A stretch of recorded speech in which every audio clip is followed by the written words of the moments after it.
Welcome back to another video. Today I'm going to be making Tex-Mex lasagna. This is the second episode in my series Unauthentic, where I take regional foods and make them bastardized versions. So first off, don't do what I do, do what I say. And if you don't like how I do something on here, I don't care. I'm not a professional cook. And if I make a mess, once again, don't care. Just cook them because I like to make food. So first off, I'm making the dough because that's got to sit the longest. It was a bit dry, so I added another egg. I did use more egg yolk than white. As you can see, I put some of the white back in the container. I was throwing that container away, so don't do that on your own. So it's been sitting there kneading for about 5 minutes. Now it's ready to go in the fridge. So we're just going to wrap it up and let it sit for about another 30 minutes. So in the meantime, I'm going to start cutting up a white onion, which is typically used in Hispanic food, so a sweet onion, and some jalapenos. So however you want to cut the onion is honestly up to you. There's a million ways to dice an onion. At the end of the day, you still got to dice the onion. I'm putting it all in a blender for the sauce, so it really doesn't bother me how it's cut as long as it's in manageable chunks. So with the jalapenos, you want to take out the middles and the ends, cut off any bad bits. If you want more spice, you can leave the seeds in there. That's personal preference. I don't like the seeds in my food, but I do like a little bit of spice.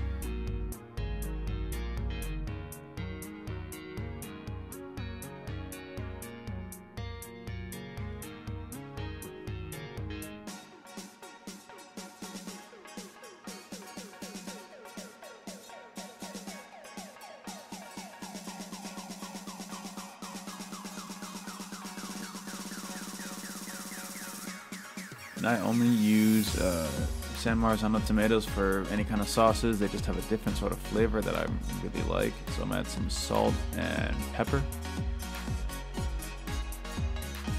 Spices are one of those things that you always just sort of figure out what you like in it and then use that. I have a little bit of MSG there. So I mean, everybody's got different preferences about how they like their food spiced. This is some chili powder. We got a little bit of Mexican oregano.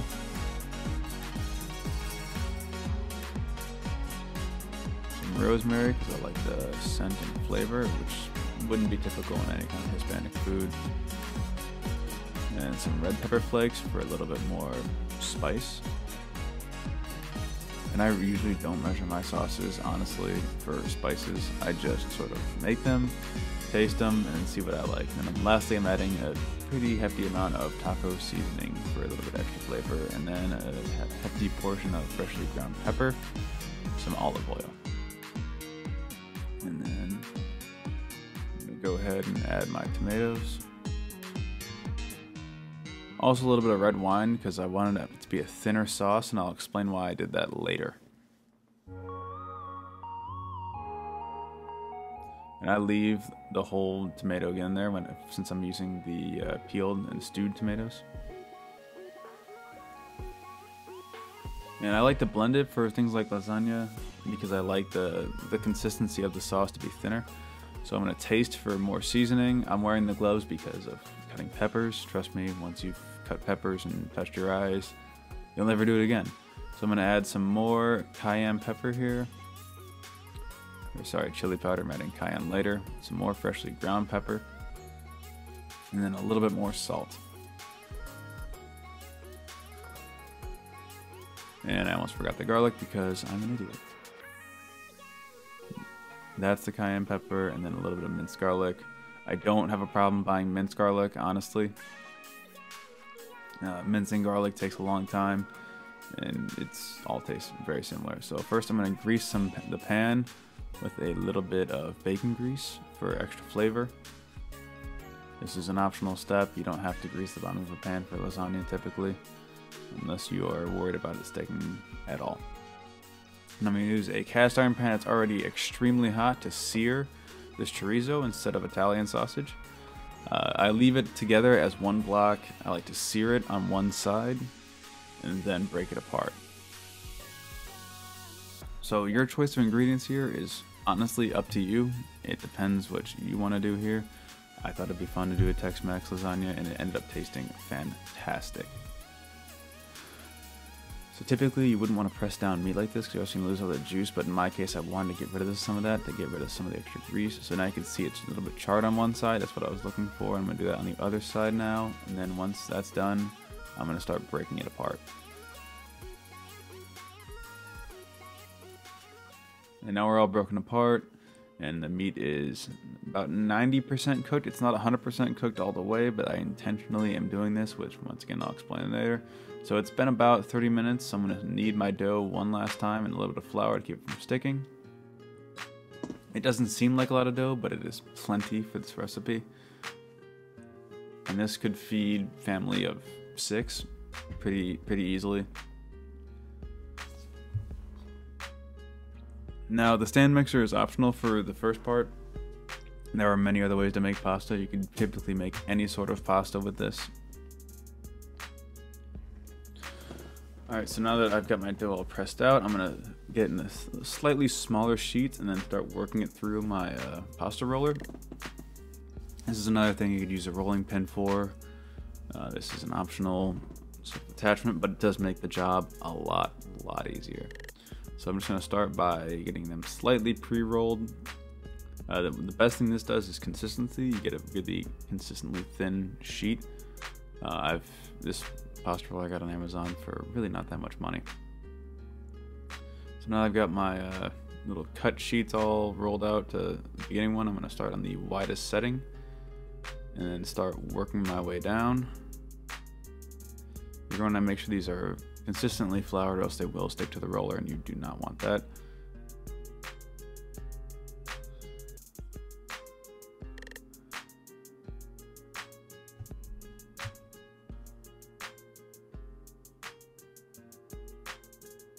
So then now I'm just going to keep doing this over and over again on thinner and thinner settings till I get this, which is my final thickness, which is a very thin sheet that's been folded over and rolled through multiple times. Alright, now I'm going to go ahead and cut some cheese up. Never, ever buy pre-shredded cheese. Just please don't do it. Just either shred it yourself, or if you want to cut it into slices, do that. I don't have a cheese slicer, so I'm cutting it by hand, which is definitely not the way to do it because of the inconsistency size in the slices, but it really doesn't bother me that much. Your mileage may vary.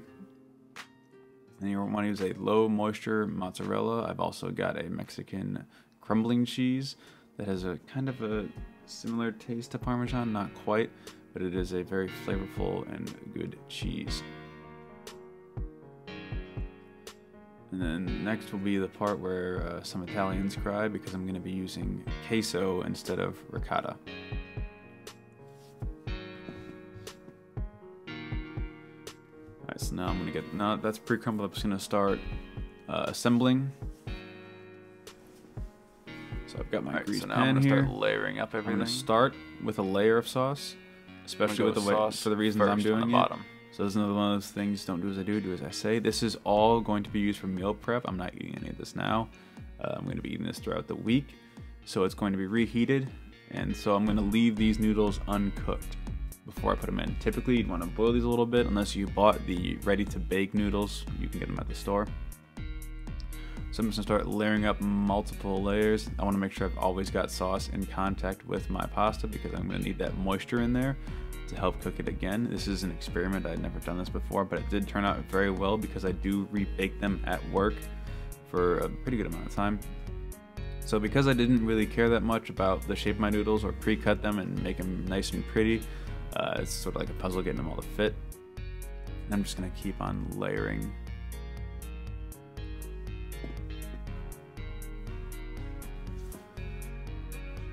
And I used a bit too much ingredients in mine, I would say. It was a bit tall. It didn't spill over into the oven, really, but it spilled over into the pan. I just didn't want to waste anything. Obviously, if you want to make it prettier, it's very easy to do. But this is a definite recipe I would recommend. It tastes fantastic. And the chorizo and the queso especially were really good additions and kind of gave it a different flavor than a typical lasagna, which I may do a video on at some point if people want to see that. So I heated up my queso a little bit before this just to make so it flowed better, because it is a really thicker one. The flavor it does add is good. and would recommend doing it. And as the camera's mounted on my microwave, as you can see, I opened it up. And just so now it pours out very easily. I'm just going to use it all in this one layer. And then now we're going to do more. I think it's the last of my pasta. So I'm just going to throw some more mozzarella on here. The slices, I wish I would have gotten deli slices of mozzarella instead. They would have been much thinner. Also, make sure you drain out that grease. You really do not want that in there. It gives it it'll start bubbling up when you bake it, and you don't want any greasy food like that. I'm going to use some more of my cheese here. Now I'm just kind of throwing on everything I have, and you're always going to want to finish it off with sauce and cheese on top. It just bakes better that way.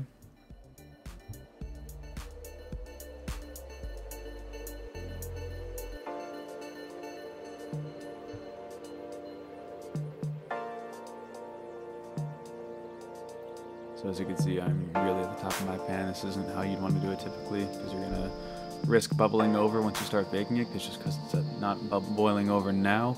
Once you put it in the oven, you'll get that heat expansion, and it'll start boiling, and it will boil over. So do be careful with this if you want to have it as high as mine is.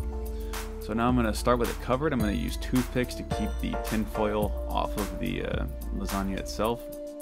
I'm going to start by baking it covered at 425 for 30 minutes to sort of try to cook the pasta throughout doing that. You also want to keep it around this time anyways. And then recover the tin foil to stop from burning on top.